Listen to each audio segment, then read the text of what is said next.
What was that whole episode like for you?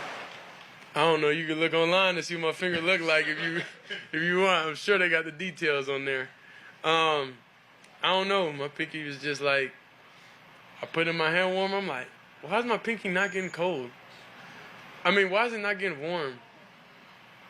Then, like, I threw Quinshawn like a little route down there. Then it like kind of was a little high. And I was like, You probably saw the headline and it sounded wild. Shedeur injured, with people online claiming his pinky was falling off. The NFL world reacted fast, loud, and messy, but almost nobody slowed down to talk about what really happened on that play. So let's cut through the noise. Was it really as bad as it looked, or did the story spiral out of control? Because this moment wasn't just about pain, it instantly raised questions about Shedeur's draft stock, his toughness, and Colorado's entire trajectory. Start with you. Letter grade for Shedeur. I'm going to give him a B because there was a lot to like about this performance. I saw way more positive than I saw negative, and to your point, he did bounce right back. He is a tough kid. I kept saying this before the draft. If you watch the games that I watched at Colorado for 2 years, he took unholy punishment, jumped up and threw another dart, and he got his little tip of his pinky lacerated, whatever they had to do, stitch it or whatever. Blood flipped the energy of the game in a split second.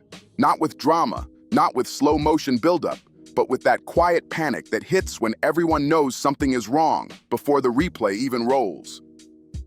1 second, the offense was rolling. The next, all eyes locked onto Shedeur's throwing hand and the stadium went stiff. What should have been routine turned into something nobody could ignore. Cameras lingered too long, fans flinched, and broadcasts scrambled because this wasn't the kind of visual they liked to package neatly. A deep cut to Shedeur's pinky on his throwing hand exposed just how razor-thin the line is between control and chaos in football. This wasn't hype or exaggeration. It was visible. Social media didn't explode because of rumors. It blew up because people saw it with their own eyes. Hey, Shedeur, I got this Band-Aid for you. I don't trust the fan scheme. Come on, they ain't got no Band-Aids on the sideline. I ain't never seen somebody with a hangnail or something like that. Gotta go to the sideline. He just wanted to get his boy Dylan in, and guess what? The wife even tried to help you out. Shoot, she gave me a pad. Hey, whatever it takes to stop that bleeding, Shedeur, I am on my way to Cleveland right now. I got your back. And while some rushed to blame the broadcast, that missed the real issue completely. This wasn't about TV standards. This was about a quarterback whose season, confidence, and long-term future got questioned in a single vulnerable moment. The pinky never gets respect in quarterback breakdowns, but it quietly controls grip, spiral, and trust in every throw. This injury wasn't cosmetic. It messed with mechanics, rhythm, and confidence. The exact things a rookie like Shedeur is already fighting to protect under nonstop scrutiny. His throwing hand. We're talking about his throwing hand. That's first and foremost. Now remember, the quarterback position is the most important position on a team. I don't know in what world you walk up to your quarterback who's on the ground. You don't bend down because your knees aren't bent to help him up, but you apply pressure with your foot while his finger is under it. I have slowed this down so you can see how intentional it was for this unidentified O-lineman. The defense didn't need a sack. The damage landed all on its own. Then came the twist nobody expected. Medical staff moved fast, calm, professional. Most people assumed Shedeur was done for the drive, maybe the game, maybe longer. Instead, he missed one snap, just one.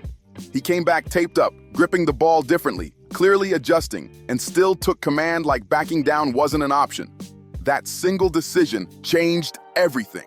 It was only really one tip pass by a defensive defender, right? The other interception really was Shedeur Sanders' fault and Quinshawn Junkins' fault as well, you know? But I don't know, man. It's something that they will build and they can learn from. It looked like on that pass, Shedeur was trying to get the ball out much earlier than Quinshawn Junkins was expecting the ball to be out. And then when Shedeur realized. At that moment, this stopped being just an injury story. It turned into a statement about who Shedeur is inside a league that shows rookies zero patience and hands out labels fast. Playing through pain isn't rare, but doing it immediately, visibly compromised, under national heat, that sends a message no coach can script. Opposing players noticed. Fans noticed. Cleveland noticed. Shedeur stayed on the field, and everything shifted fast. The game kept moving, but the emotional center snapped into place. This wasn't just competition anymore. It became protection. Their quarterback took damage that justified stepping away, yet he stayed locked in. There was no showboating, no chest pounding, no drama, just silence, sharp focus, and Shedeur standing steady in the huddle. Unidentified O-lineman to step on Shedeur's finger. This was no accident. You're not picking him up. You're too close to him, first of all, to help him up. How far are the Browns going to go to make sure this young man cannot be QB1? Like, I already talked about pain being weaponized, and here we are. I said, is Shedeur ready for the sabotage in the Bills game? Here we are. Then this isn't the only sabotage. This is the most egregious. That's how real trust gets built in pro locker rooms, not with speeches, but with presence. Then came the response from the other side. James Cook mocking Shedeur's signature watch celebration while the quarterback was clearly playing through pain didn't land lightly.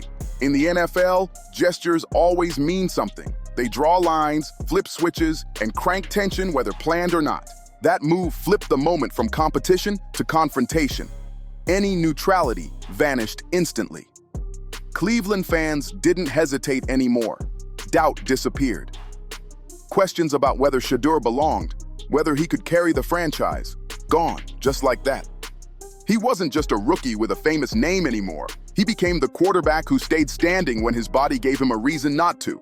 Loyalty hits fast when pain is obvious and effort can't be denied. This wasn't fake toughness. This was control. Shedeur knew if he left, the offense would stall and the narrative would spiral. By staying in, he grabbed the story before anyone else could twist it. Context matters here. Shedeur didn't enter the league quietly. Every throw gets judged, every mistake gets magnified, and every win gets questioned. Should have been a wildcat at two-point conversion. And to Shedeur's credit, just like I talked about Caleb earlier, he handles things like a 10, 12-year vet. It's the same with Shedeur, and he's kind of been under that spotlight for his whole life. That's Pat McAfee and Peter, and they were just sitting there talking about Shedeur Sanders.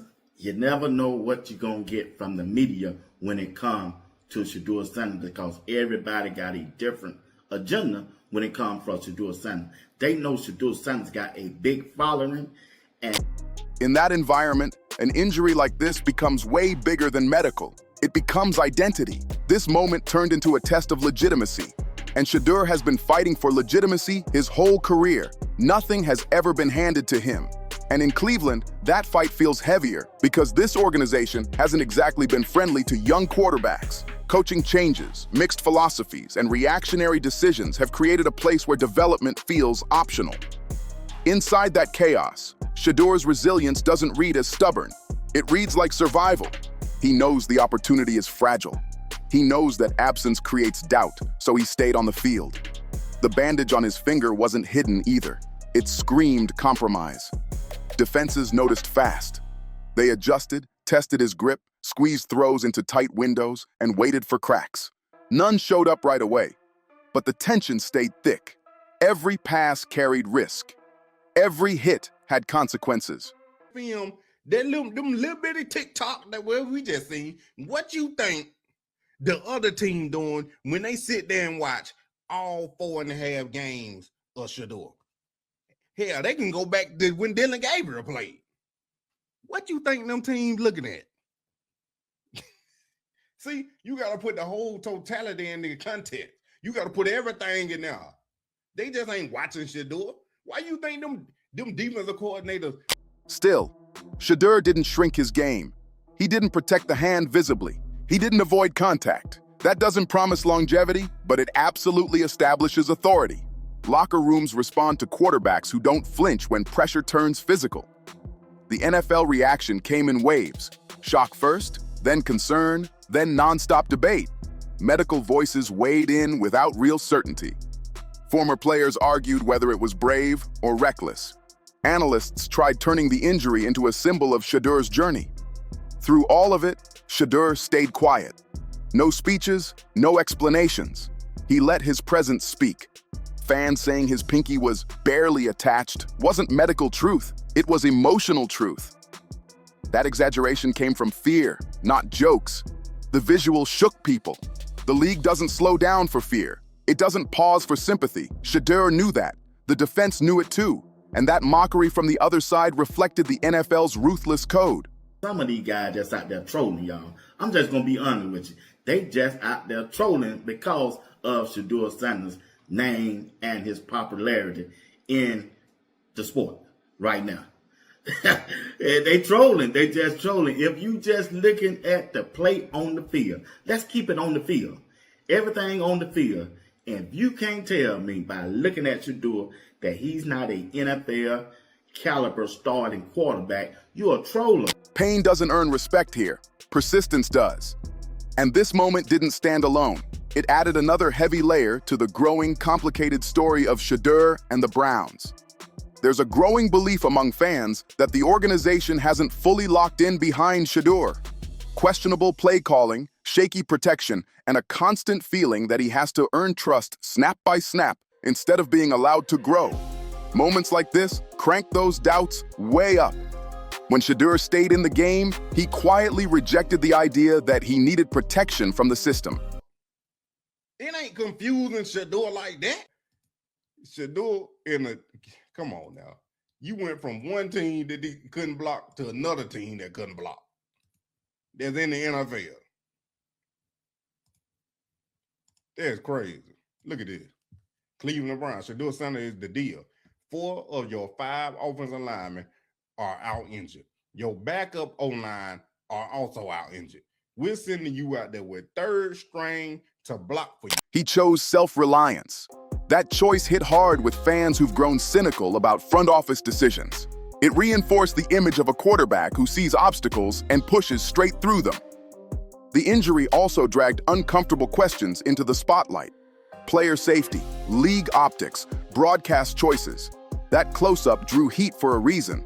There's a fine line between showing reality and crossing into exploitation. Still, none of that erased the core truth. Shedeur came back because he believed he could perform. That belief matters in a league where availability almost rivals talent. But availability has limits. Playing through a hand injury isn't free. Grip affects mechanics. Nasty work out there tonight by the Browns offensive line. Shedeur Sanders showed the mobility as he was moving around.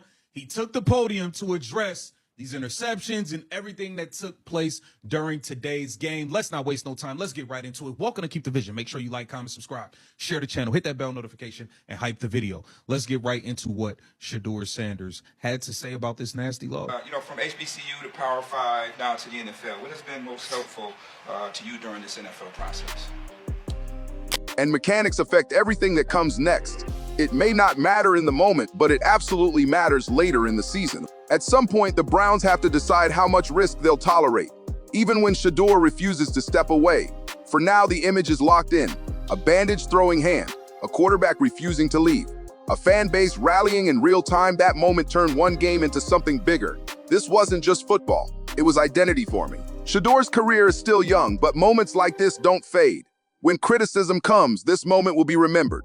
When leadership is questioned, this moment will be cited. The league wasn't shocked by blood, it was shocked by choice.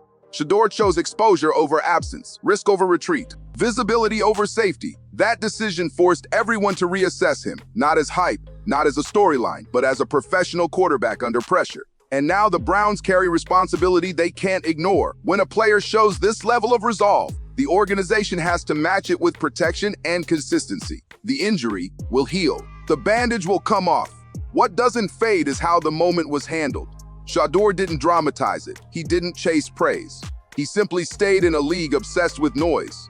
This wasn't collapse. It was resolve under exposure. That distinction changes everything moving forward. Inside the building, teammates saw the swelling and stitches that never show on reports. Coaches saw a quarterback who refused to self-limit. Executives saw real investment, the kind you can't manufacture. Leadership isn't a checklist. It's forged when things go wrong, publicly. Shedeur's injury unfolded live, under harsh lights. And his response was just as clear. If this breakdown hit for you, like the video, share it, drop your thoughts in the comments, and subscribe so you don't miss what's next. We'll see you in the next video.